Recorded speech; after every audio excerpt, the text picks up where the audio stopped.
tomorrow is not like several years ago. I pray that even though that limits us in some ways, we'll think about how to use that to make the best lives possible. In Jesus' name.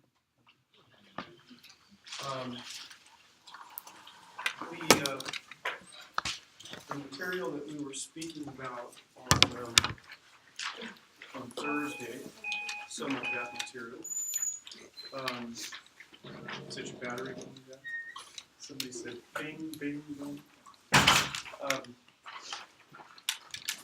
Some of that material, especially when we spoke of things like the possibility of consciousness being able to somehow be related to retrocausality. Jared emailed me and asked for some references for that, which I sent to him.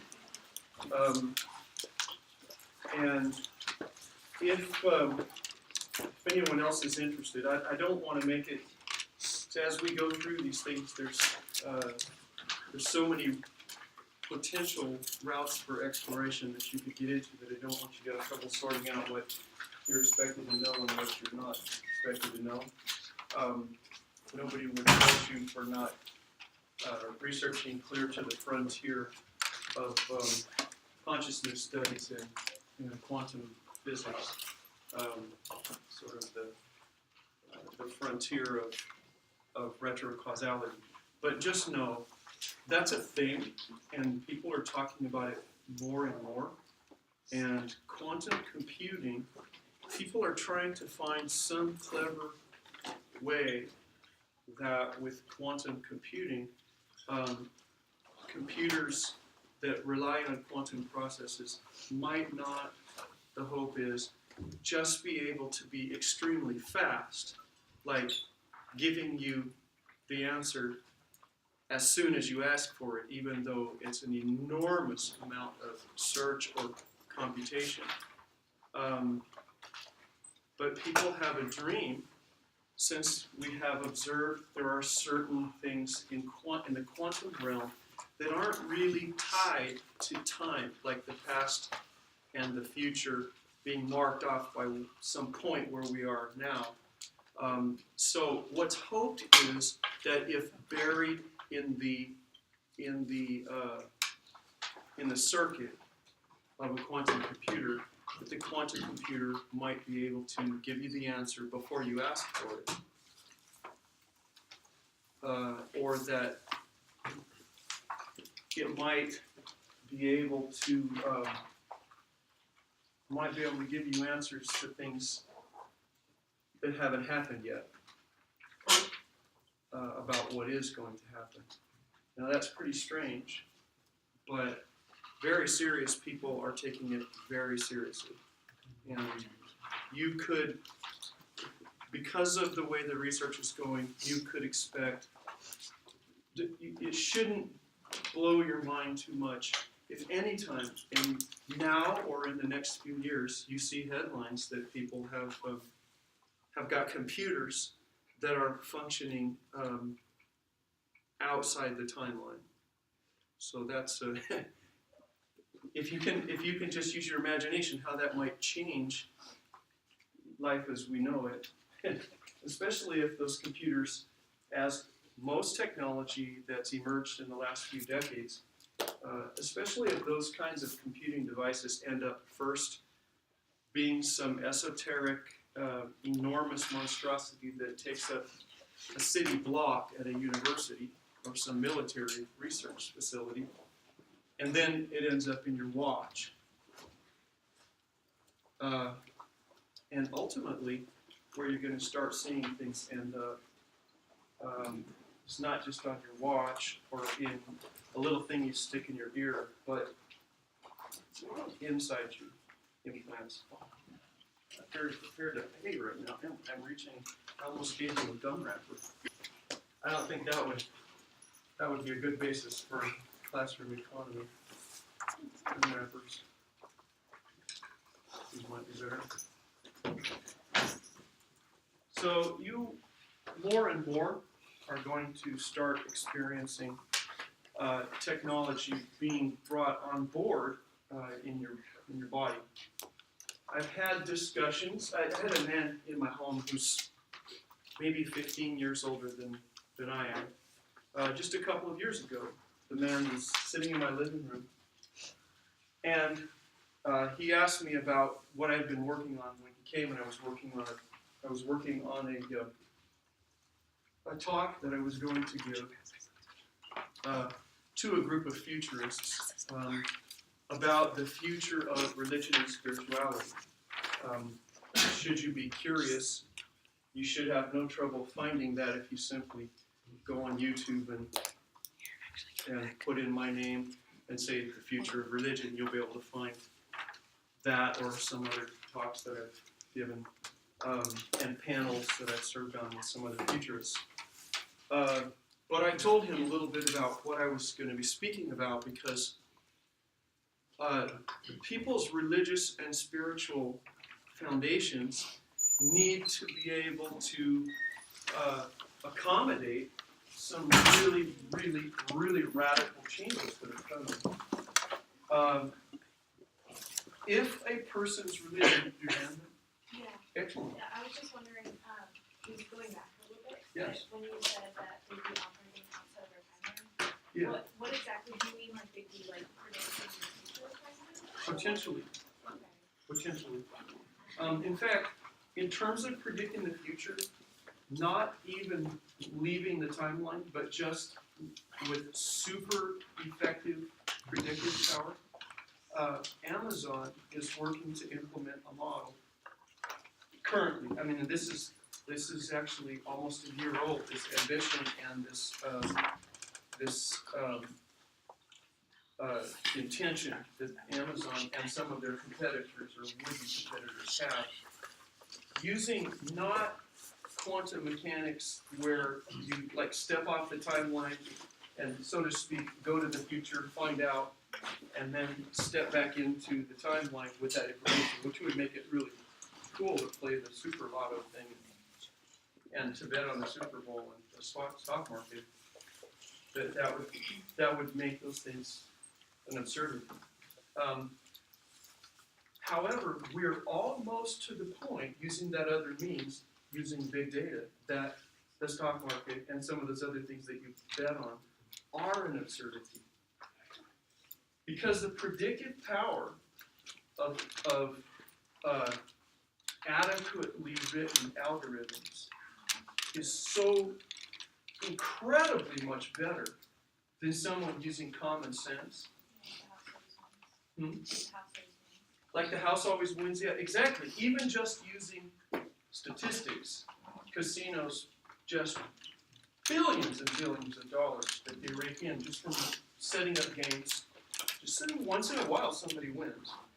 But even that person, if they were honest, in 999 times out of 1,000, that person has put out more that they're not tracking in order to get it, and they'll, having rewarded their dopaminergic system, the reward centers in their brain with that kind of a victory, they're gonna gamble further and they're gonna put it back 100 times. But right now, if you try to compete in the stock market, you want to just get an Ameritrade account and you want to just do your best to predict what's going to happen, you're in direct competition not only with armies of quants, which are outrageously well-trained mathematicians, sitting in large rooms like an assembly line of people with supercomputers. You're competing with thousands of supercomputers that have physically arranged to locate their actual core so that the internet gets to them before it gets to their competitors. They get closer and closer and closer, the wire length even, to get any sort of change, notice any sort of trends, and get there before someone else. That it's utterly ridiculous unless you find some loophole that's not important to those kinds of players, which you can do, but it's not like it was when the stock market on Wall Street was founded under a tree. You know, it's not really a stock market anymore. It's a casino that's rigged. So with that, it's not necessarily guessing what you're about to do. Like if they put that in Robot Cops, they would arrest you before you. That's what over somebody the other day. She's not here. Led us to the notion of that. What's the name of that sci-fi where they have those prescients that are sort of immersed in this bath of nutrients? Minority Report? What's that? Minority Report. Yeah. That's kind of what Minority Report. That's the plot of Minority Report. There were two people. Yes. I heard it twice. I thought it was two male voices. Did you not say it too? I said neither. Oh, so you said it wrong. Was there someone else who said it at the same time? I don't want to not pay someone. Okay, so that's the plot of Minority Report, and yeah. What do you think intervention programs now are attempting to do? Where we use sociologists and we use forensic psychologists and social workers to try to learn what kinds of people commit crimes, and then we put money toward the kinds of social conditions that lead to those crimes to prevent them before they occur. Not punish them before they occur, but prevent them if you see them coming. Like you see a certain home configuration that leads to having a lot of youth crime or career crime, then you put some money toward social work to do some interventions in those families. One thing that they're experimenting with in Oakland, California, which is just an hour and a half from here, is they're running some trials right now for guaranteed minimum income. And this is not the first time we've tried those things. But it has to be kept in mind that if you try it and it works really well in one place, that does not mean it will work necessarily in another place. That kind of reasoning, like, oh, we found out that this kind of thing works. Well, it worked there then, but it might not even have worked there the next year, or it might not have worked that year in the next county. Just there's so many variables. But right now they are testing in Oakland with millions of dollars in grant money to simply give a certain amount to some families, but not others that have some comparable other factors, and then to see, does that lead to higher performance in school for the children? Does it lead to less illness? Does it lead to less difficulty with substance abuse, alcohol, obviously crime? And then they're going to track those family members for decades. And so far, I haven't ever seen any guaranteed minimum income studies that have ever indicated anything other than a very profound, significant positive effect. The predictions from sort of ideological conservatives that what that will do is it's just like welfare program on steroids kind of a thing. Those predictions always have failed. But all the research is always, I think, done by people who are voting for, who are really passionate about wanting to promote guaranteed minimum income. So I don't know, if you took somebody who was trying to disprove it and they conducted a similar study, it might have different data. All other things being equal, they might somehow configure the program so that it doesn't work or it doesn't get interpreted as having worked. I don't know for sure. Anyway, back to that Amazon thing. Amazon aspires at this point to being able to have the items that you order arrive as you order them, or just seconds before, so that when you place an order, it's actually already on your porch or in your mailbox. It's already on the UPS truck. With enough data, and let me tell you, they have accumulated a lot of data. Do you ever notice how well it predicts, just that one side, how well it predicts what you might want to look at? I mean, every year that goes by, the stuff it's looking for. I've had the experience of scouring online several booksellers and looking in bibliographies of other people's work for very specific kinds of publications, and I haven't successfully found them. And I've gotten some other things that were kind of a workaround. And then a day later, a book that my best attempt to find something on a subject, a book or two, exactly what I'm looking for, shows up as an ad. I appreciate that. That's not asking me if I want something to cure my baldness. I don't care about that. It's not asking me if what I want is something to help me to see the TV from far away, with big binocular glasses, just based on just my age. Those don't match my values. Or some sort of middle-aged people singles cruise. I don't. It doesn't do me. I don't have. But then I get this nonsense flooded in my mailbox. But Amazon's not doing that.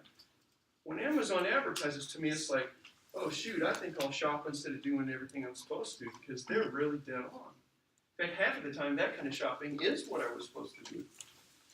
So what they have aspired to is, if they're wrong, and they will be a percentage of the time, probably 10%. If they're wrong, then it's just yours. Send it back if you call them, say, I didn't want that, get it out.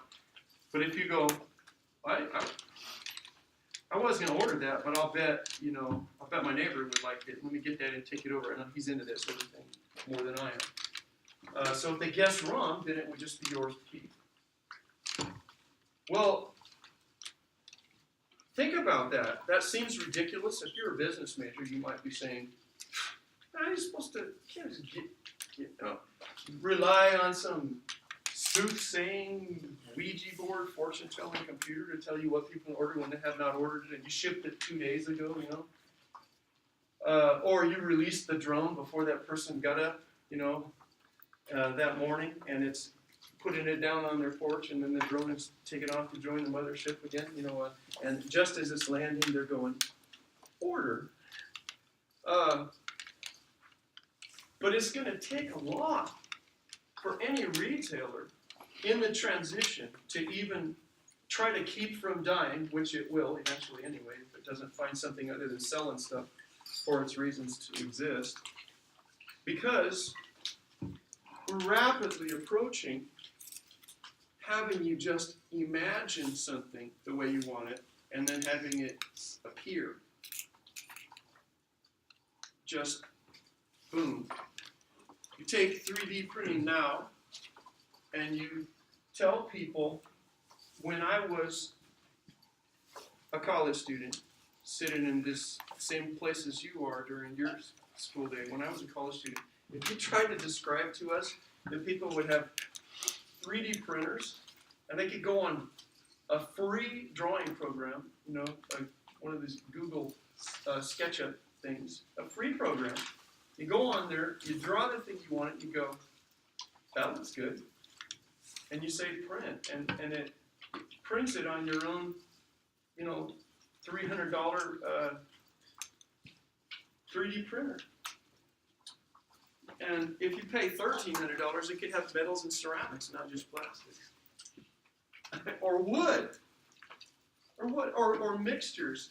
And things that before 3D printing, it wasn't possible for human beings to even make, and now you can make it at home. When you're lower middle class, without even being in debt to do it. So, the next step, though, is to miniaturize that printer. To make the printer get smaller and smaller and smaller and smaller, like things have. Like, does anyone here have one of those Apple Watches on? Is anyone in this room wearing a watch made by Apple? Okay. The amount of computing you have in your arm rivals the computing power of this state when I was a student in this school. And if you took the hardware to represent that much computing power that you have on your arm, you put that hardware in the smallest configuration we possibly could and try to measure the number of acres, it would rival the farmland for some of California's major crops. It would be immense. So Moore's law says that someone look up Moore's law and give me the exact numbers on it, but basically it says is it 2 years or 18 months or something, the size of hardware to accomplish a certain amount of it's every 2 years, the size of hardware equipment to accomplish the same computer task is half, and the cost is half. So you realize that you've got you're multiplying by 1/2 for the cost and the size every 2 years. Moore's law is clear back from the 50s or 60s, I think. If you're still on whatever wiki or whatever, can you see when Moore made that estimate? Clear back from before my time or when I was very small. I don't know, somewhere between the 50s and 65. Pardon? 65. Okay, so I was 3 years old when Moore came up with this. And if you track pretty much all IT hardware by Moore's law, we're ahead of schedule. We've never missed, but we've had some times where it's sped up and then it makes up for. So over time, it's played out. So realize that when you keep multiplying the bottom, it's because it's times 1/2. Keep multiplying by 2. 2 times 2 times 2 times 2 times 2. How many times can you multiply by 2 if you start with 2 to come to unimaginably large numbers? You go, okay, well, big deal. 2, 4, 8, 16, 32, 64, 128. See, we keep going like that, and it doesn't seem that impressive. But pretty soon, it blows up and gets to be such a large number that it's just ridiculous pretty soon. There's an old legend that someone did something to save a life or a family member's life or something for the emperor of China, I think. And the emperor said that they'd be happy to give the person either like a castle or $1 million, or to take a chessboard, put a grain of rice on one square, and then go to the next square and double that number of grains of rice, and then go to the next square and double the number of grains of rice, and to keep going. So it goes 1, 2, 4, 8, 16, 32, 64, 128, 256, 512, 1024, on and on. And the chessboard is 8 by 8. It's a matrix of 8 by 8. So there's 64. So the sort of the legend turns into a riddle and says, what would you rather have? $1 million or a castle, or would you rather have that much rice? Let me tell you, if you cornered the world's rice market, there would be no Bill Gates to even be in your league. If you cornered the rice market for Earth. And that, by the way, would be an astronomical amount of rice. An asinine amount of rice. So if you realize that what Moore's law is doing is it's cutting in half every 2 years, multiplying the bottom number on a fraction by 2.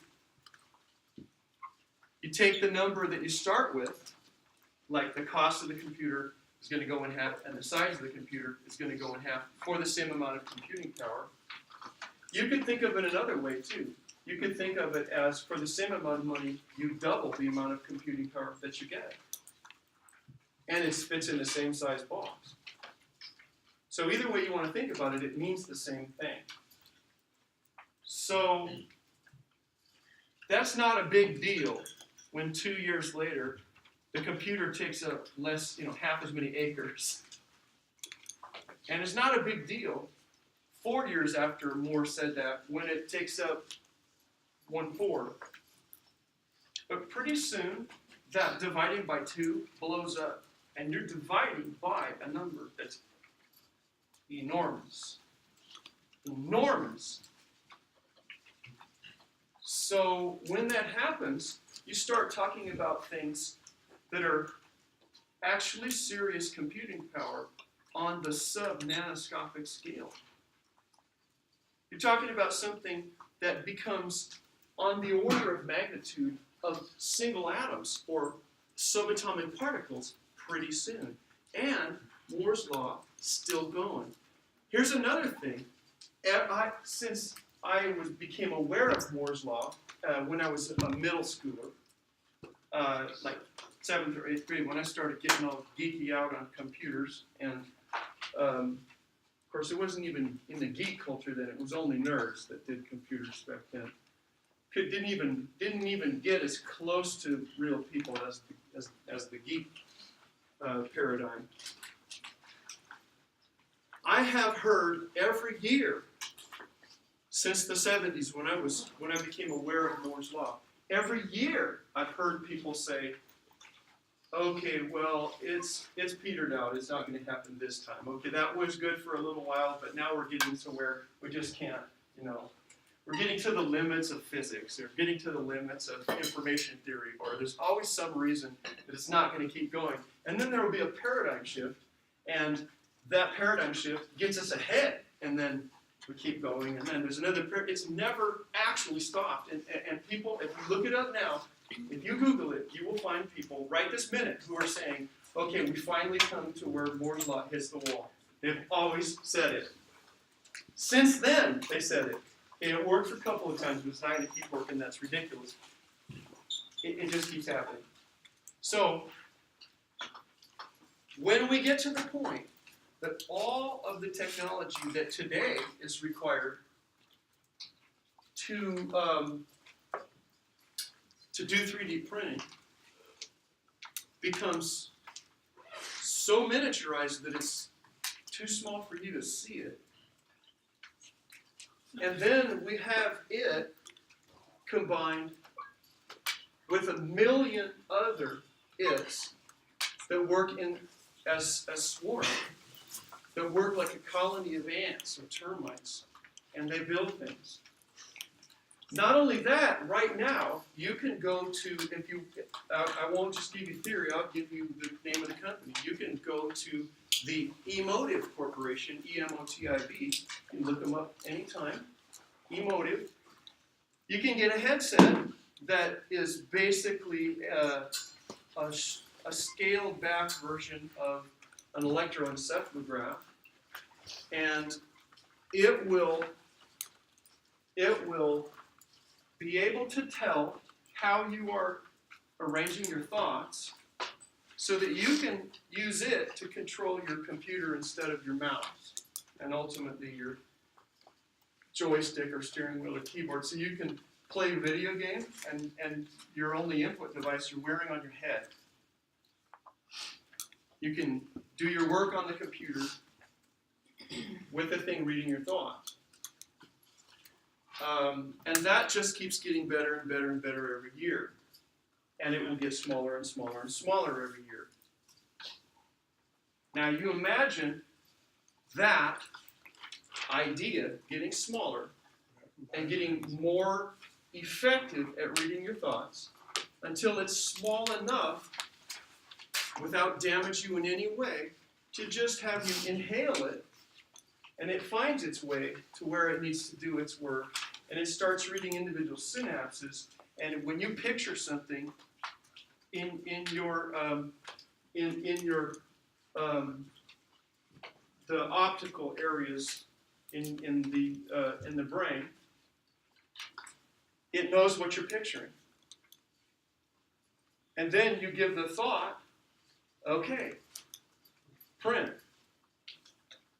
And those little things, wirelessly, that are out here that are too small to see, manifest it before your eyes.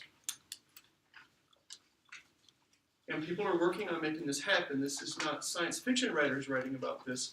That's now, there's engineers working on every step of that process. How do they feed them the materials to print? Because I know with the 3D printers Ambient and that- materials. When you're talking about things that small, using the building blocks that things are made up of, you don't even have to have a particular element in the periodic table. Because all the elements are made up of exactly the same thing. Not only that, but energy and matter are all interchangeable. And they're ubiquitous. No materials, no energy needed.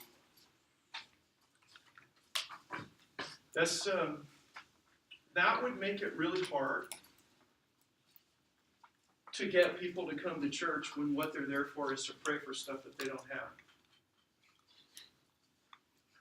Because they're going to have everything. How would the companies that are working on this stuff get profit? There will be no such thing as profit.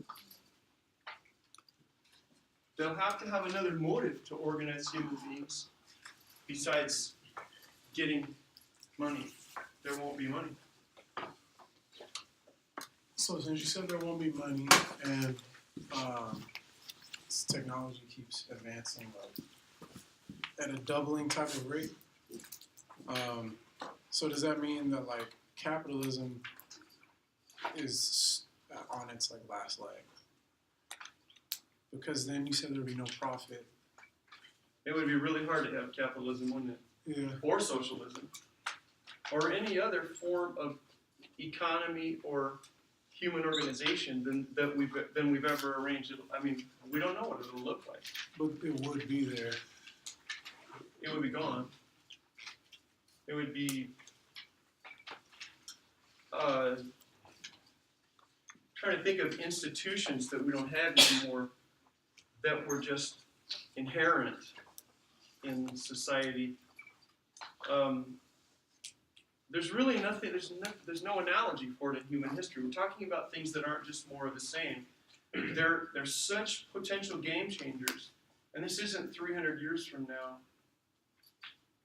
This is going to happen in very large steps, very fast in your life, and probably mine. So, like, since in the last 10 years, there's been a lot of advances in technology. Mhm. And there have been, like, behavioral changes with, like, the youth, like, understanding how to relate to one another and relating to people in general. So when we advance so quickly with what you're talking about, how will that, like, what safeguards or requirements will be put in place to prevent, Meltdown? well, people aren't accustomed to having these abilities. No one's able to teach the children how to respond to these type of things. So how will we be able to,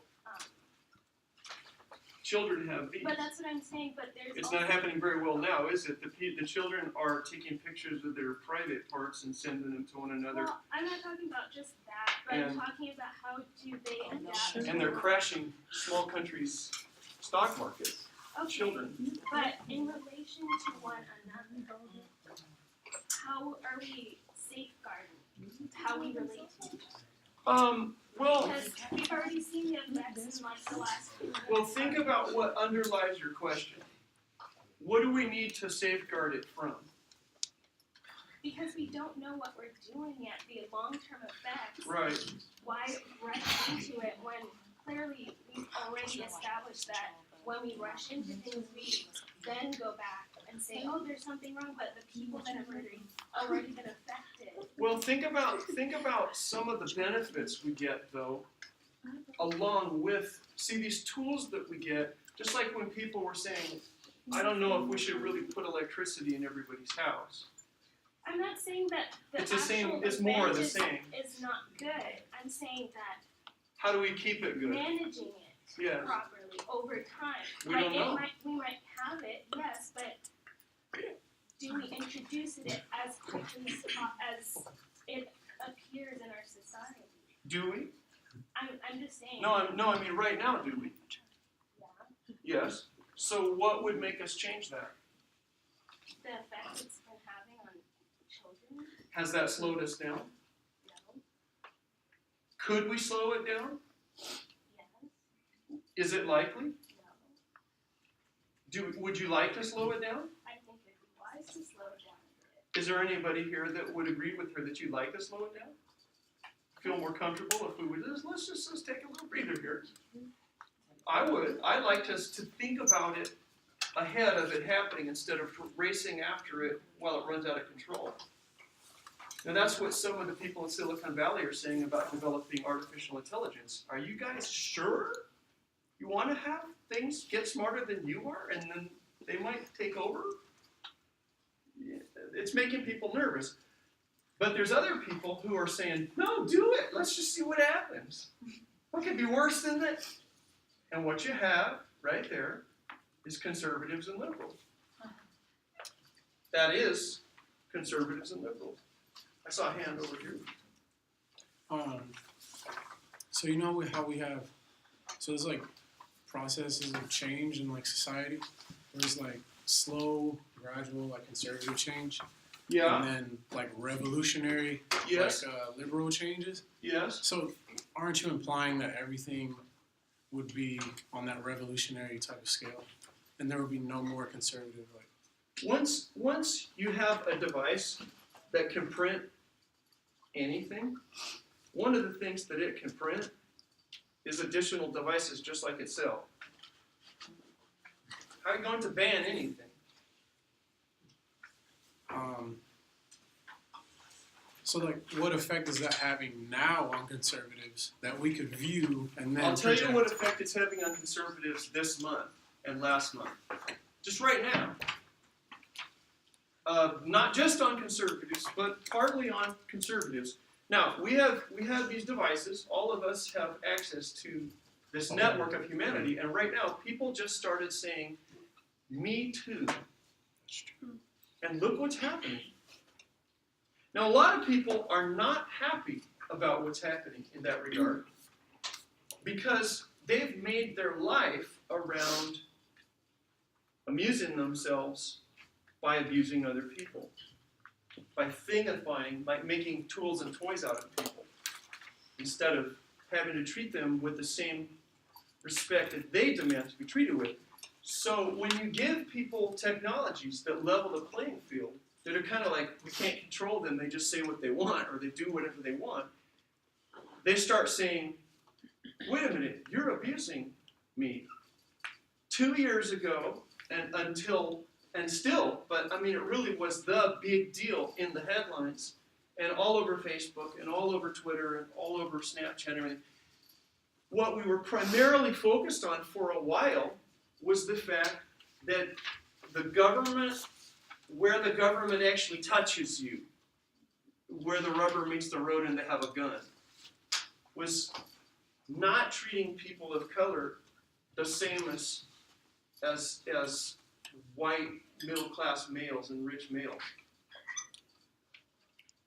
They were not giving you the same, it wasn't fair. So people said, well, wait a minute, I have a camera, and everywhere it is, anywhere a cop wants to mistreat a person of color, there's going to be 9 people there filming the whole thing. And if you go and you abuse the person filming it, there's 8 people filming you, trying to keep number 1 from filming it. I mean, it's like whack-a-mole for the power structure. And in some ways, that's really good. I'm not wanting to continue to be a part of a world where if you're not the elite, white, straight, older, male, that has a conservative mindset. If you're not that, then somehow you're subject to abuse. I'm sitting back and watching, and I've seen a lot of stuff. I mean, when I was a little dude on TV, we were actually watching actual civil rights movement happening. I mean, we were still talking about people were saying there's going to be no black people at my school. And now you were able to watch in real time. Not your grandparents or your parents, not some old half-dead people. You guys were able to watch marriage equality become a thing. Has anyone forgotten it? It just happened. It's like you can go, okay, well that's just how the world is. No, this is a huge change. This is immense. And we're not even done wrestling with any of those issues. My grandparents told me about the struggle that it was for women to be able to vote. So we're getting to the point where it was this far apart to make progress. And now we're getting to where, what's going to be the next thing? It was Me Too now. What are we going to go for next? And say, wait a minute, well, while we're at it, I don't want this kind of abuse either. I'm kind of tired of this. What's next? Are you out of ideas? Or you have some more ideas where you're going, no, there's still some stuff. One of the things that's going to be an issue, you're going to see this. Your kids are going to say to you, why are you so blown away by this? People are going to really be demanding that they be treated the same as people that got born instead of manufactured. It's going to be people who say, I should have rights too. And go, you came out of a box I bought you at the mall. But as technology continue to grow, what kind of life does that leave for the kids growing up now? Well, how is it now for the kids? It's it's already different than when you were a little kid, isn't it? Yeah, How's it different? because we didn't have that much access to technology. Yes, as they but now they do. But it's I did research on artificial intelligence, and they just found out. Well, they just had to shut down the whole operation because they said that the robots were talking in a language that they didn't understand. So it's as technology progresses now, it's we're moving to a point where there's not going to be jobs because machines are going to really take over that. Well, that's already happened. We're already 90% of the way there to what you're describing from what I remember when people started saying, hey, we better be careful, there's not going to be jobs. We're there. There's a few little remaining scraps of careers that are left for knowledge workers because right now we're more creative and no one wants to get, it doesn't feel as good to sit against a massage thing or get in your massage chairs, have a real massage. But as far as human intimate contact even, Right. you know what kind of robots is really selling in Japan, and they're going to get better and better. There's going to be no limit. There will be no jobs. So how you spend, if you had $10 billion right now in the bank, how would you spend today? Would you have this day like it is now, or would you have it different? Because I'm going to tell you, if I had $1 trillion in the bank, my day would be identical to the day that I've had today. And I advise you all to live that way too.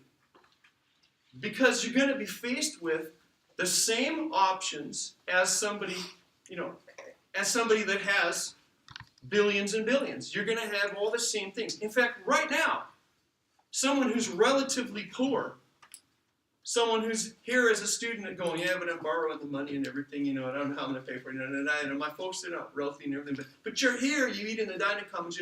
Do you know, not very long ago in the course of human history, nobody could have your day. Nobody. You walk down to health services because you got a boo-boo. If you were the king of England, you couldn't have had that kind of treatment. The people who are homeless today have got more than people who lived in castles. So the whole thing just keeps going and going and going. So pretty much, if there's any, no matter who it is here, if you said, you know what, and you pick, I don't care what country, you pick a country. You go, this summer I'm going to such and such a country. I'm going to go there and hang out.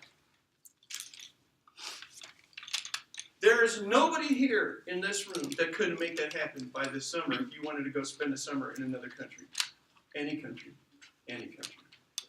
Even if it was North Korea. If you wanted it bad enough, you could go and have time in another, anywhere in the world. I mean, so how it is for Bill Gates today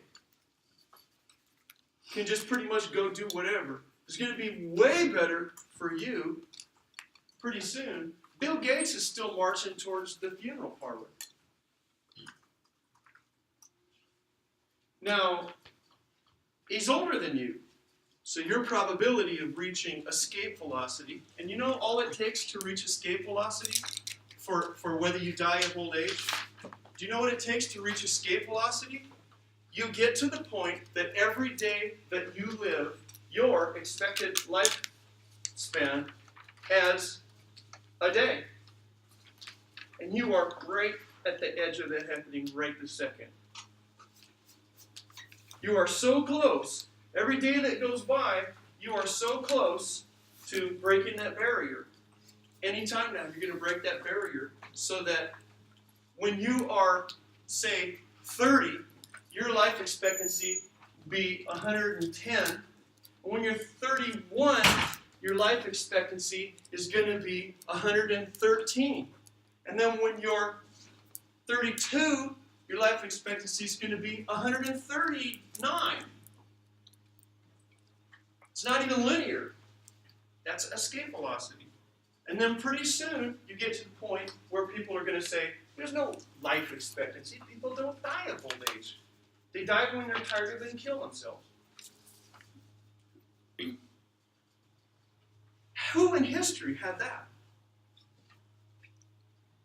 Will the children, will society lose track of how precious a day of life is when they're not conscious of the notion that it's running out? If we only value things that are scarce, and we're told we're going to live for thousands of years unless we choose otherwise, will we stop finding each day precious?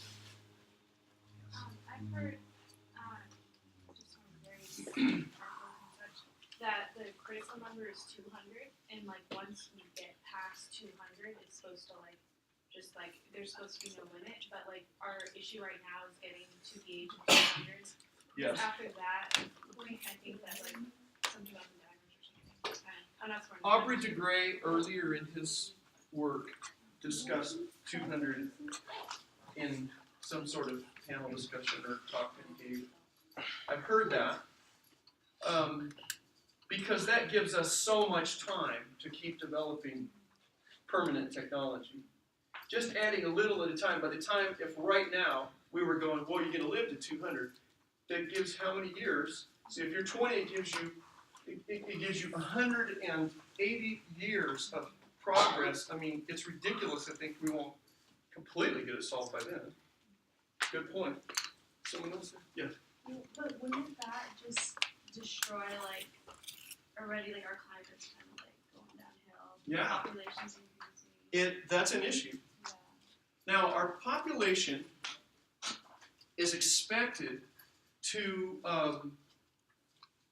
peak before you're my age.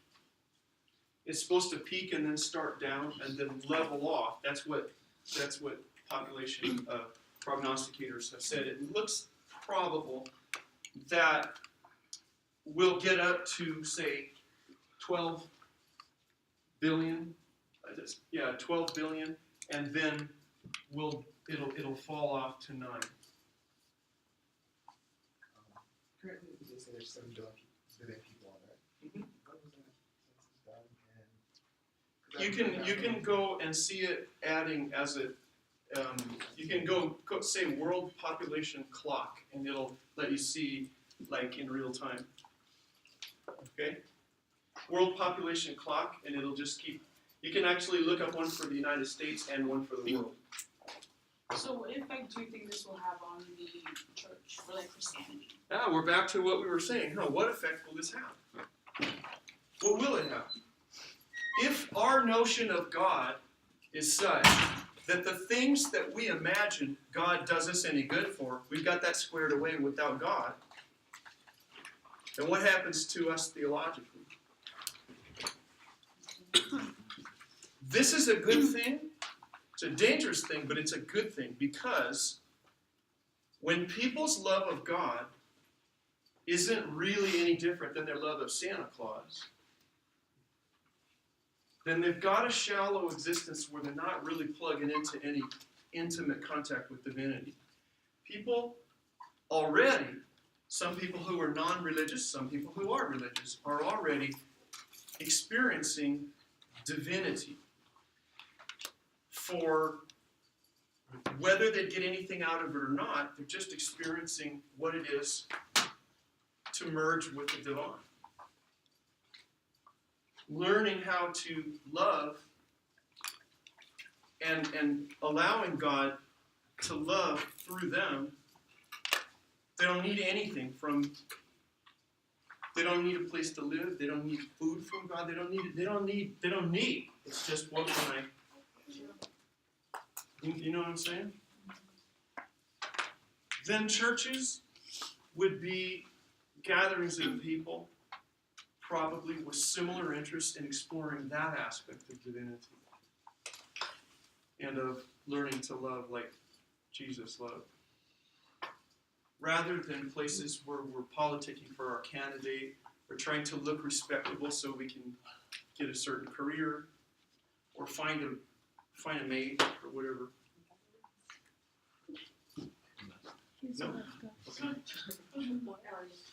Okay. So, that talk that I was going to give about that, I was in the living room talking about those kinds of things with a man older than me. And the man said, you know what? I would never have any of that crap put into my body. You are not putting a bunch of technology crap in my body. And you know, before we had that part of the conversation, he had led with telling me that he now has both knees and both hips that are ceramic. Mm-hmm. And that he has an artificial lens and he can see better than he could when he was in high school. And in the eye that was the weak eye. And he's looking forward to the next lagoon. I said, I'm putting that stuff in your body. Not only that, he had a Bluetooth. He had a Bluetooth. And I was saying, well, you know, you're sticking that in your ear. You're sticking it in you in an opening, right? Yeah. Well, what happened if instead you were just going to, just make a little incision and put a little, grain of rice under there, or just inject a little grain of rice, and then that's it. You don't need your Bluetooth thing. Or what if you just open a package and a little powder comes out and you do this, and nanobots go find their way, and they make it so you don't have to say things. You just think them and have telepathy with people. My son has, he's had 2 implants. One of them allows him, because it is a specifically programmed RFID, he can come to the front door of my house, and he just puts his hand out like this as he approaches the front door, and it just opens a deadbolt, and in he goes. He could be standing there in his running shorts, and he does that. He's got it rigged up so it'll open and start his car too. It'll open his gun box and a few other things like that. And he's had for several years, actually, 3 years, a magnet that was installed in one finger, in this finger, right here. And until 3 weeks ago, when somehow he started reacting to it and he had to take it out. But it was there for 3 years, and he developed a sense So he could sense magnetic fields, and his brain treated it like an additional sense. He got very used to like detecting where there were metals in things. You know, he could sort of do a little material, like freelance material science with his hand. He can go up to your computer and he can tell where the speaker is located and where the drive is located. He does some cool things. He can pick up a paper clip and walk away with it without, you know, all kinds of things. But the thing is, when it was taken out, now he feels the loss of a sense, because his brain allocated cortex for a new sense. And his picture of the world is now feeling like it's lacking, and he's making arrangements to get a different kind of coating on a magnet to put it in again. Why is this important? I don't know if to ask what symptoms these are having. Like, why did he? It just started getting like an infection, like inflamed. That's all. He just took it out and he was fine. But picture this: he and I were working on an interface so that we could text to one another, and the text would be given in something like Morse code, based on a ring on the adjacent finger. We would have the ability to just code a message to one another and then get it. Now, if you combine that with a device like the emotive, and you think about the message, even just from a menu of 3 or 4 things, it's just proof of concept. Okay, you focus on, say, eating an orange, and when you think about eating an orange, you've trained the thing to send something to him that says, hey, are you going to come this weekend and see us? You know, whatever. You could just pick, and then you think you make up your code and you practice it enough, and we are both wired to send and to receive, and then he and I, from anywhere in the world, could be communicating, and nobody would know. We're holding still. We're not saying a word. We're just thinking, and it automatically goes into the brain of the other person via the cell phone and the internet. Yeah, it's going to be very hard to test people, although what you can do is simply build a Faraday cage into the wall. What do you think of the idea that all this technology is like the mark of the beast? I think that grossly underestimates what the importance of the mark of the beast is. The mark of the beast is so much different than that, and that would be a distraction so that you would miss the actual mark of the beast. You would miss what that message really was. And it's really opposite what people kind of think. The mark of the beast is not really something in the Bible telling people to all be conservatives. It's just not. Okay, so that kind of relates to what Jasmine was saying. So do you believe that God is coming back soon? Like, I do. Okay, so how far in the future do you think that these technological advancements will I hope be made? that he comes before we get any of this stuff. Okay, so Unlike the assuming that way he my does buddy not- and I were talking about Jesus coming when I was 11 or 12 and he was 13 or 14, if Jesus comes right now, all of the stuff on my list is checked off. Okay, so assuming that he does not come, right? We have all this technology in our bodies, and it can be controlled from somewhere, right? So the government takes over that, the Sunday law is passed, and then what happens to us then? What happens to us without it? Well, I mean, I feel like that would just make it easier for them. Who cares? When I was in junior Sabbath school, I was a brand new Adventist from not an Adventist family, so and still, you know, the cheese stands alone. It was just me. So I've got these dual ambitions. Memorize lots of scripture so that when they haul you before the courts, you can give your testimony and a lot of people will be saved. But as soon as it looks like we're about there, you need to flee to the mountains so they don't catch you. Which one is it? I'm all ready. What am I doing? What good am I doing in the caves? I should take myself and turn myself in and say, yes, let's get a microphone here. I'm ready to testify. Condemn me to death. You know, Fox's Book of Martyrs and everything. Oh, we got to learn survival skills so that we can survive in the woods.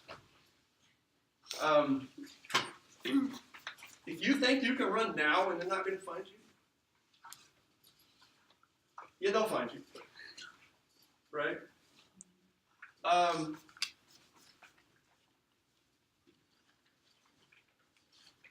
if you are persecuted, if our church is persecuted, we couldn't ask for more to purify our church and make us all kumbaya. Maybe the best thing that ever happened to our church. We got a little too easy. Why would we worry anyway? Jesus said, "Hey, don't worry about anything. Don't be anxious. Don't sweat." And he knew what he was going to have happen, and he knew. But wouldn't that be like a way, like an easier way for them to like cut us off? Cut who up? Like us as humans putting all that stuff in our body, being able to control and see everything that we do. Like, They shoot you on car stops now. How much worse can it get? If they want you dead, they put up a warrant and say you're dangerous now. And it shows up in the car of every, popo. After 16 years of being a popo, I know the whole routine. And if they want somebody, they'll almost like the cheerleader. I mean, you notice us trying to address those issues right now? I mean, they've got a lot of technology now. There's nowhere to run from. It used to be that if you were going to tick people off and the gendarmerie came after you, you could just say, "Well, this is not a good city for me these days. I'm out of town." The sheriffs even used to say, "You got a choice. I'm going to string you up by your neck, or you can get out of town, and we don't want to see you around these parts again." I was like, okay, well, I don't like the way you play anyway. I'm out. You get none of that. Now they got Interpol, and if you run to another country, they get on and go, "Hey, you got the guy? Pick him up." Almost any country. Well, except Russia when you give NSA secrets away, I guess. But he's on thin ice. They'll bargain his backside to the U.S. as soon as it's in their best interest. Okay. Okay, a lot to swallow has now been placed on the spoon, right? Right. Right. So do I understand what your philosophy is? Because I have a paper to write. What my philosophy is. What's important is your philosophy. I know that, but I want to see like your perspective on like what. Which thing? Wait, we're specifics? There's specifics There are specifics of what? of our philosophy. I mean, Well, that's what you're I know mine, insinuating. but mine has so many. It's variegated. It has aspects. so wait, so. As is mine. Are you gonna tell us your philosophy? Do I divide it into the class? I think My it's only philosophy. fair. Bless that girl. Right, testify. Well, I'll start out by saying that I introduced my philosophy when I gave you the H word. Humility. Humility.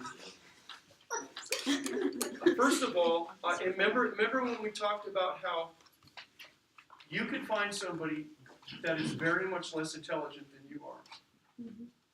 And the degree to which, I don't care how you want to measure it, you can make your own IQ measurement or sophistication or philosophical attunement or whatever, but just crudely, just using IQ, you can find somebody who's got 30 or 40 less IQ points than you, and look at the difference that you can see in how well they figure things out and understand reality.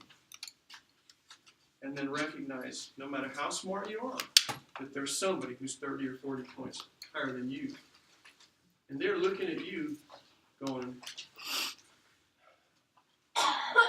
so I do that, and I go, I'm not going to get too puffed up proud, especially online, because online, they're there. There's people with more than that difference between me and them that are going to see it. So I'm going to kind of say, well, I know this is probably silly, but have you ever thought this? Instead of going, okay, I got it figured out now. But I'm going to do that inside, not just on the outside. I got to live with myself. And I don't want to be Bozo the Clown to myself. If I'm humble, I'm less of an idiot. So that's the first thing. Definitely humility. Okay, so I'm only 21, right? And I feel like your philosophy is particularly shaped by your experiences, that you've gone through just as Absolutely. life goes on. So I don't feel Absolutely. like there's just like one grand philosophy that I can just have, because I No. feel like there are many aspects of life. So So are you're you telling me asking- your philosophy right now. What you're seeing right now is an articulation of your philosophy, and very well stated. In fact, since it's being recorded, you ought to plagiarize yourself. Quote yourself. 'Cause you're writing the paper as you speak. That's the kind of talk I'd be looking for. Okay. Exactly. Okay, so what evidence Dead to rights. what evidence would you put in a paper like that? Like, let's say she's speaking on that. If she wanted to quote herself, then she would put quote marks around it, type it out exactly like she said it, put a little bracket, and her last name, the day, No, okay. and then in the bibliography she'd say, class lecture, December, whatever this date is. No, okay, well, I mean, like, you know how we said if we were gonna use the Bible to back us up or something, that we would have to say With why the is reference. the Bible? No. You said to explain why it's relevant. Yes. I can tell you things that are in the Bible that you don't believe. Okay. Like what? I don't care who you are, I can tell you things that you don't believe that are in the Bible. I can tell you things that are in the Bible in red letters that Jesus said that you don't believe. And there's nowhere in the Bible I couldn't do that, and you couldn't do that either if you just open it up honestly and start reading it. Because there's things in one place that say one thing, and you go to another place and it says the opposite, or demonstrates the opposite. So you gotta pick. So that means well, it's in the Bible. Take a verse from here, take a verse from there. Judas went out and hanged himself. Okay, verse. Next sentence, go down and do likewise. Verse. Those are complete verses. Those aren't even partial verses. Those are verses. So, if it comes from the Bible, you can't just say, well, it's in the Bible, I quoted it, and just you could cut down to where you take individual words or even letters and paste them together to say whatever you want. So I got all of that from the Bible. So, you can say, the thing that got me started thinking about this, the Bible is at the core of my personal philosophy. I can tell you that my personal philosophy of God's interaction with creation, with us, with our minds, with our society, is based partly on what I see given to us in the Bible. For instance, I noticed the way people treat the Bible. Some people believe in plenary inspiration. Seventh-day Adventists are against that officially. They act like they're for it every day, but officially we don't buy that. Ellen White said, don't buy that. Like every word is magically given. God took a hold of the prophet's hand and wrote the words like they're just a pen. Ellen White said, the prophets are God's penman, not his pen. She said, I was given scenarios. It's like she was shown a movie, or she was taken there and allowed to look as things were happening in the past or in the future or in heaven. And then she wrote in her own words, with her own understandings. So I go to the Bible and I see that. And then I read, for instance, the difference between what Paul says is a good way to be and the way that what James says is a good way to be. I look at the things Jesus said to do, and then I look in the book of Acts and say, so when you make a church, you can just ignore the things Jesus said. Is that how it goes? Because that's what I see. It's what I see happening. If you read what Jesus said for people to do, and then you see what they did as soon as he was gone, it's the same things they were trying to do when he was there. And he said, stop that. So he goes away, and they say, he's gone, let's do it. And let's incorporate around those principles. So when I get that, I'm getting it from the Bible. I'm going, you know what? Seems like God, if that's any indication, it seems like, based on my belief that the Bible is inspired and that God is real, and I can't prove that. As a philosopher, I have to just say, that's my starting point, and here's a reason that I start with that, but I can't prove it. So I have to bracket that and say, it's true that the Bible is God's word because the Bible says it is. That doesn't belong in a philosophy paper. But saying, this really seems to best describe human reality and the universe and everything for the best. And here's how I got to that, but I can't prove it. But I can't prove anything. I'm starting with that, And I declare, this seems to me to be the best place to start and base things. So now when I say, now how am I going to treat the Bible? So what is it? What can I know about it? How can I best apply it? I mean, it's kind of looking similar to what is there? What can I know? What ought I to do? And what can I hope? There's a way to do that philosophically, and there's a way to do that just says, my philosophy is that I'm a Christian because I was raised that way, and the Bible says that I don't need philosophy. And period. That's not it's not Sabbath school. It's a philosophy class.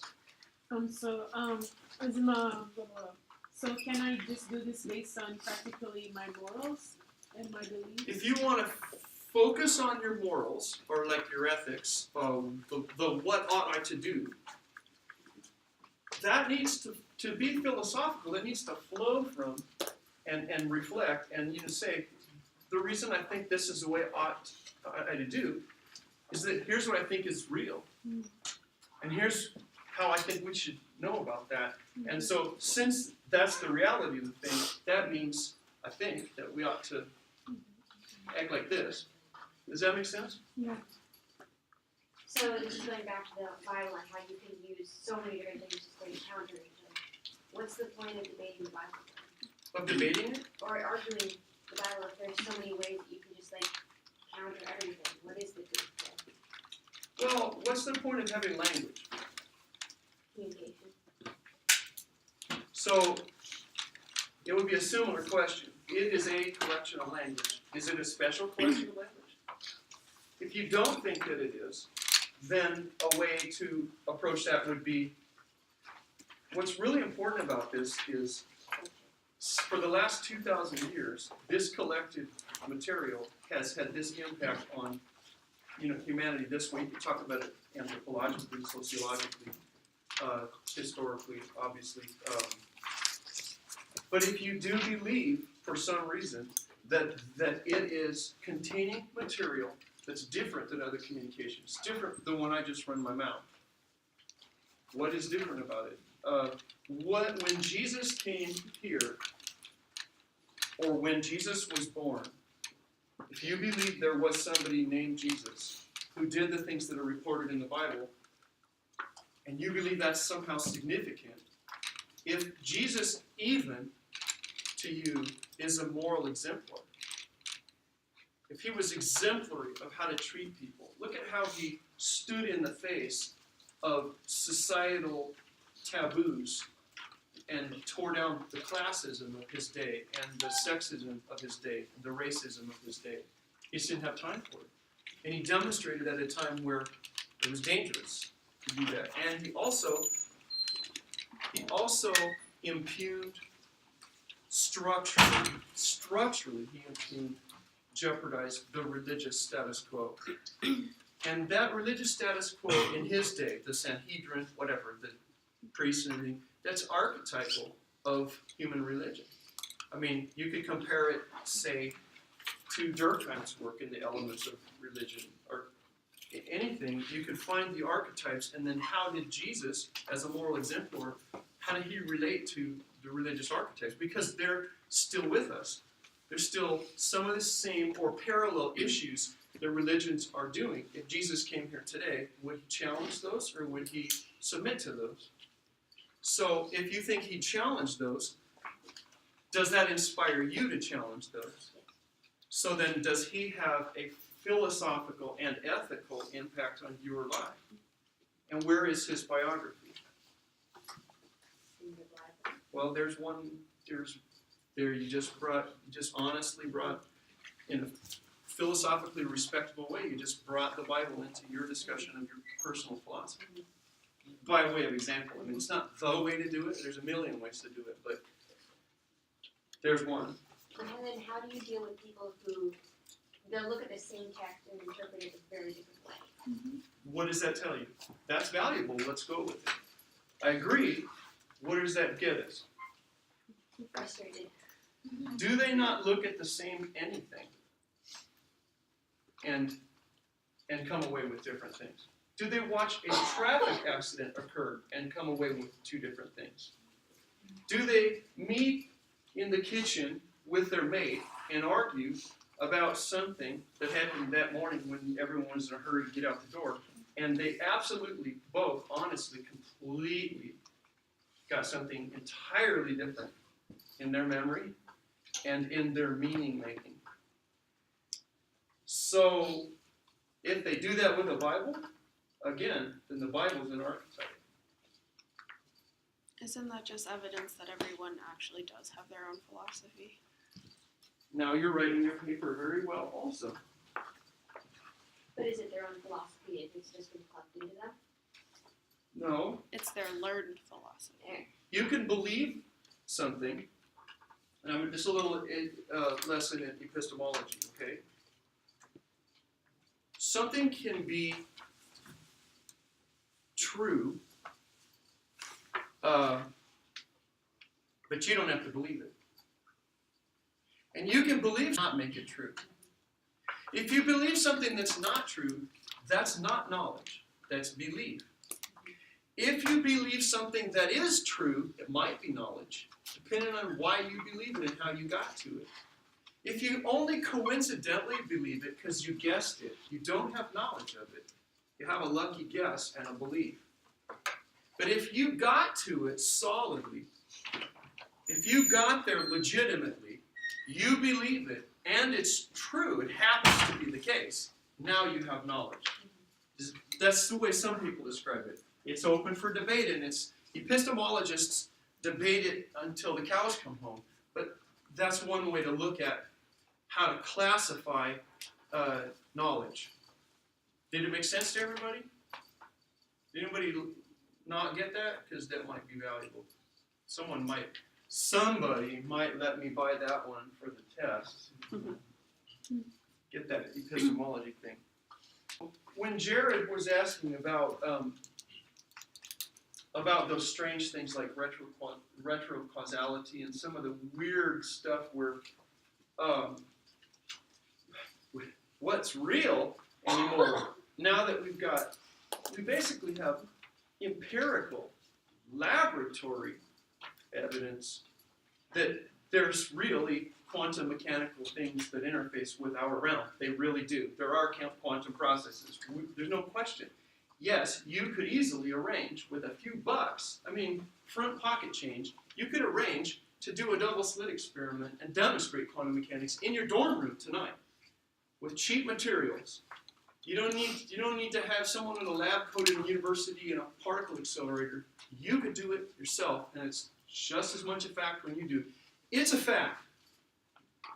So we're struggling to know what to do with that. If you want to, if it's like really under your skin, you go, I gotta pursue that a little bit more because it I can't even follow. Here is a book you might find valuable. If it is of use to anybody, it's Quantum Ontology. Now, ontology is the study of what's real, of being, existence, all that. A Guide to the Metaphysics of Quantum Mechanics. Okay, it's by Peter J. Lewis, Lewis. Quantum Ontology, A Guide to the Metaphysics of Quantum Mechanics by Peter J. Lewis. I've looked in it, and it's not enormously like math heavy. You don't have to do all the calculations. It's more, you could follow it. Some of you might even be able to follow it if it was math heavy. But for now, this is something that any of us, yeah, be careful. Don't mar up my new book. Stop marring up my new book. This is pretty new. Comes from Oxford University Press. So, I want to talk a little bit about ethics. This is we can talk about what's real and all that. Many of the questions you've been asking are about, well, what are we going to do when this stuff all comes, the technology changes, the economy evaporates, and it's an absurdity now. Where maybe our brains are online. As far as, wow, they could take our privacy. Be really honest about what it is that people are wanting when they want their privacy. When somebody doesn't want the government to look in their stuff or their neighbor to look in their stuff, they want to keep control. And they want to avoid being controlled. And if they have information about you, they can control you. But that's not all. Part of what makes us want to maintain our privacy is that there's parts of us that we feel shame about. We're ashamed about our private thoughts and our private biases and our private imaginations. So we should have the cynics.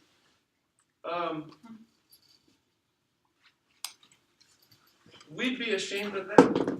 Would we? If we were, we'd be ashamed when other people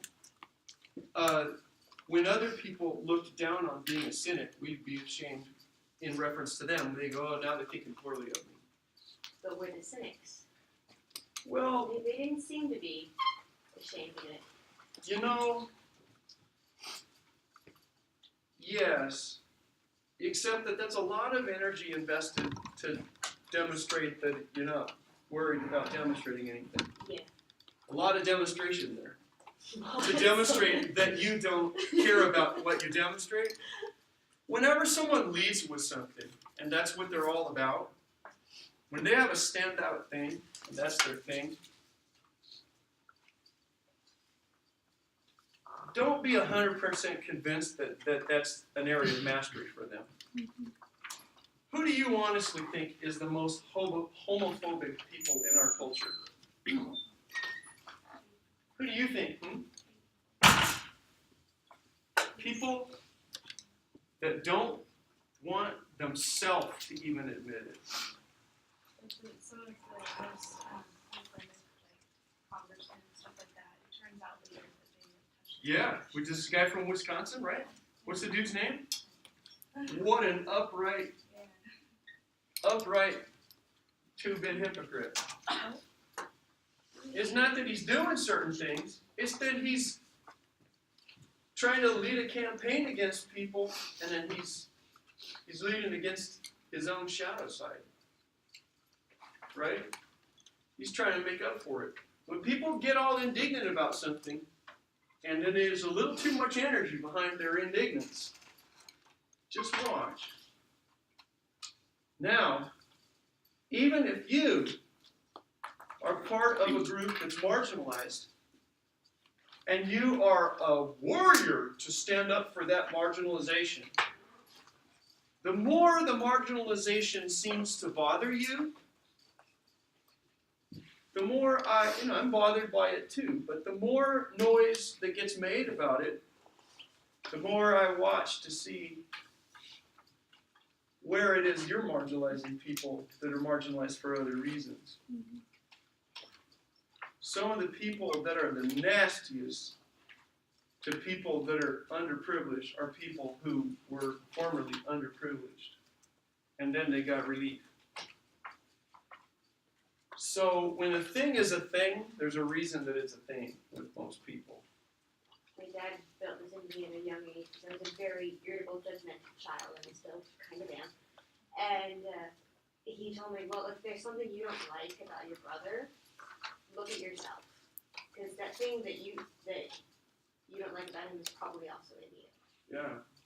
When you got a younger sibling and they embarrass you to other people with that, doing that stuff, that kind of thing, it only really bothers you, that kind of thing, because you identify with it. And what your little brother would be doing is probably in front of people, or even in front of you, giving you a mirror, or letting other people see how it is you act when they're not looking, and it's uncomfortable for you to see them even exposed to that, to see their disapproval, because then that that they're disapproving of what they don't know about you. We're hard on ourselves. We're really, really hard on ourselves. And the things we're hard on ourselves about are only sometimes things we ought to be hard on ourselves for. And some of the things that we're the proudest of and that we lead with and say, are the things we ought to be the most ashamed about and the hardest on ourselves about. But our category of what we put in the bad box and in the good box is really not accurate. And it's not even really consistent with our own values because it's complicated. Why do you think that is, that the things that we're hard about, we shouldn't be the things we are proud of? Because some of the things we're really hard on ourselves about are things that we didn't pick to be hard on anyone about. They're values that got given to us by our culture. There's a lot of things that you're taught from the time you don't even have memories of to don't do certain things, or that you're required to do certain things, or you don't treat this person that way, but treat that person that way and everything. Because culture is a way of taking like the norm of your society and then punishing the stuff that's beneath that and above it. And you get punished a lot if you put out your best part because it's not normal. Your best parts aren't normal. And your worst parts aren't normal. I mean, they might be, but we all agree that we should be civilized. And I'm not arguing we should not have culture. We need it. This is a really good thing. We talked about this last Tuesday. We talked about it when my father raised the issue of question he asked about Jung. And in the response, I talked about this, about the way Jung described our shadow, the box of things that our shadows are in. There's a notion that as our morality develops, we go through certain developmental stages. You start out with a little baby and all it knows right off is, it doesn't even know that there's a difference between itself and its environment, or certainly not other people. It's just raw existence. That's all a baby knows. So it doesn't know that there's a difference between it and its clothes, or it and its house, or it and the neighbors. It doesn't know. All it knows is immediate sensations. If something hurts, scream. You know? You got some automatic responses to get your needs met so you don't get dead before you can start thinking things over. And then you get to a point where a child starts to get aware of some other folk. And then initially what that means when you get aware of them is they're an instrument to get your needs met. You don't really care that much about them, except how they can help you to feel a good feeling or get rid of a bad one. And right away, there's not a lot of planning going on either. But there comes a point where you start actually civilizing a baby. You can't civilize a newborn. A newborn's not civilized. They're not part of culture. They don't get the culture thing. If they need to go to the bathroom, it just happens. That's synonymous with going to the bathroom. There's no waiting. If it wants something, it'll just scream because there's something that it wants that it doesn't have. Or if something hurts, it won't be like, oh, I should excuse myself and go see about it. No, it's just an immediate 5-alarm fire. But then there gets to be a point where there's this getting into culture and society and behaving in a way that means that you're capable of having relationships and the like. Kohlberg identified 6 stages in 3 levels, so 2 stages in each level of the development from that state where you're sort of like people larva up to where you're actually a high-functioning moral agent. Stage 1, you got children that want to avoid getting in trouble. They don't want to get punished because you start getting consequences if you do the wrong thing. Am I going past something you wanted to ask? Well, I was gonna ask about human nature. Do you think that it's something that we actually born with, or that is like ingrained into us through like society and culture? Yes. Both. Both. Yeah. And it depends on who, because some people are born from the cradle. As soon as they start becoming aware of other people, they're just very considerate and loving and gentle. And some people, as soon as they start figuring out there's other people, they start in combat with those people and trying to hurt their feelings. And then that is sustained. And they have to, if they become decent people, then they have to fight that even as old people. Because that's where they kind of like, so there's a real spectrum of how each person gets born. Your personality, or your character, whatever, is sort of like what it is to do without having to make an effort. Just going on autopilot, and that really varies from one person to the next. It really does. Are there some things in common? Yes, everybody is going to really try to get air if you block off their air supply. Everybody's going to try to get to the bathroom if their bladder's really full. Everybody's going to try to eat when their blood sugar goes down. But the way that human nature is seen, when people have a theory about it, then they take in data and they either dismiss it as an exception or they take the data as proving their point. And that varies from culture to culture and from religion to religion.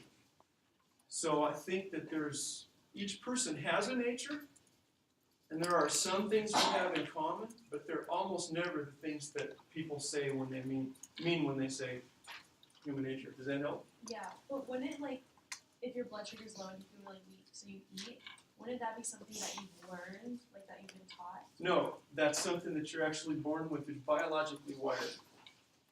If they lock you in the closet and they don't touch you and they don't say anything to you, you're still going to try to get blood sugar raised. It's just automatic. It's a reflex. From the time you're born.